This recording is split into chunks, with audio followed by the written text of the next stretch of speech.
As a trainer, do you deal with any body dysmorphia? Is this something you see at the gym regularly? Yeah, so body dysmorphia, I think we all deal with that from like to a certain degree, right? Because with my personal experience, I mean, I've naturally always been very lean. I've always been very skinny, right? So I always been fixated on the scale, right? I need to be 170, 175.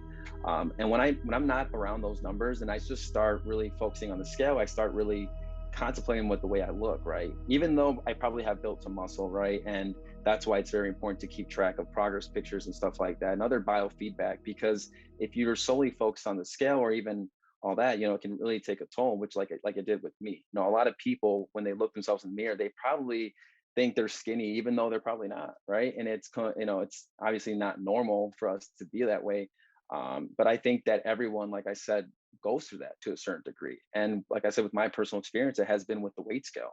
It's been for the longest time. Sometimes I can't even step on the scale without ruining my whole day. And it's gotten a lot better, but I think like 2 years ago, it's something that I couldn't even weigh myself because I knew if I weighed myself, it would just take a mental toll on me and it would just like ruin my whole day. It would set the tone for the whole day. And, it's something that I've learned to cope with, you know what I mean? And something, I put the weight skill aside and I just started taking pictures, more videos, and kind of focusing on what really matters because in the end of the day, it's just a number. Body dysmorphia, I think, really results from comparing yourself. I feel like that's where it really begins. Once you start comparing yourself to other people, to even yourself, when you look yourself in the mirror and you don't see what you like to see, whether it's because you saw some big muscular man on Instagram and now you're frustrated with yourself because you're not seeing the same results, or whether it's you see somebody in the gym doing a crazy amount of weight and you don't understand why you can't do the same. You start going down this path of just continuously comparing yourself. And it's not fair to you. It really, really isn't fair to yourself because you're putting yourself against these mountains, I would say. And Mountains of men. mountains of men, sure. I mean, hey, I know plenty of women who compare themselves. Why don't I have as big of a butt as that girl does on Instagram? Why don't I have a flat a flat stomach like that girl does on Instagram and the way she looks in the bikini? It all starts with you. You start comparing yourself to anything else, you'll lose. You start comparing yourself to yourself, you'll lose. Don't allow yourself to do that. And I'm going to tell you right here, right now, if you are going through the struggles of body dysmorphia, you're not alone. You can get past it.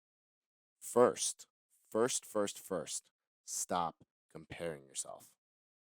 I want to be a little controversial. Go ahead. I Please just do. Please do. I have a love-hate relationship with comparisons. In that aspect, I think comparing is good, but people just think of it the wrong way. And not just that we've talked about in comparing yourself to others, because you shouldn't do that.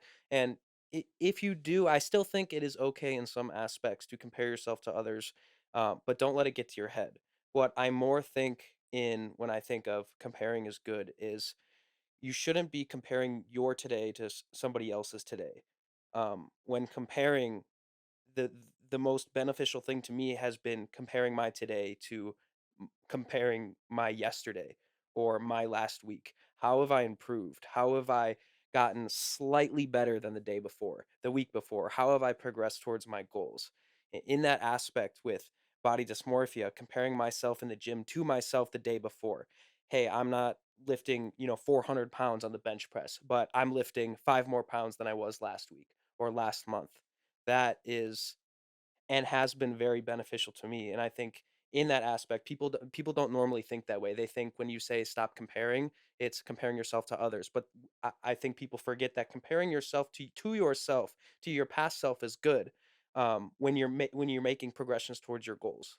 So it seems like you're saying that it's all about the mindset and how you look at it. Yeah, and the brain is very unique in that way, and we talked about this a little bit. In nature, things seem to be repeatable, right? Like when we look at the stars, we look at galaxies, it's in pictures, it's very comparable to cells under a microscope in the human body.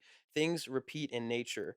And in that aspect, I think about like business all the time. Like with compounding interest, your brain works in that same way, and it works in your favor or not in your favor in a very unfair way or a very advantageous way in terms of thinking which however you're thinking. If you're thinking negatively, your brain is going to non-linearly adjust to those thoughts over just like compound interest would. As you keep thinking more and more negatively, it's going to go straight up and it's going to get tenfold, a hundredfold.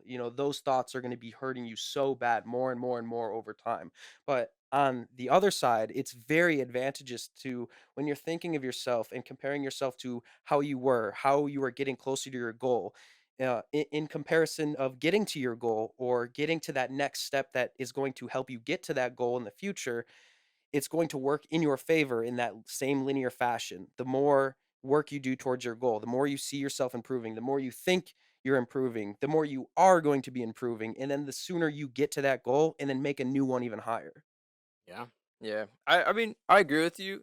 I just feel like you can't deny the fact that there are these kind of roadblocks, and I feel like especially towards like women too. Like you see like photoshopped images of women all the time, and of course they see it too, and like it Even gives dudes, them people are fake. yeah, I mean even dudes too, but I feel like especially more towards the women. Like you Yeah, you, it's you more can't just say common. like, oh, you need to look at this and then tell yourself like, oh, it's good for me to reflect well on this, because a lot of the times, especially with women, it's just like when you compare yourself to something unrealistic, then you're going to set yourself unrealistic goals versus like I think you're thinking of more of like when we see something that is realistically that we can realistically accomplish, that then that would fall into line with what you were saying. Yeah, But again, just like like what Cena said, I think. It's like yes, it depends on the mindset. yeah, Yeah. and so I think there's like two separate categories when Oh it yeah. comes to that.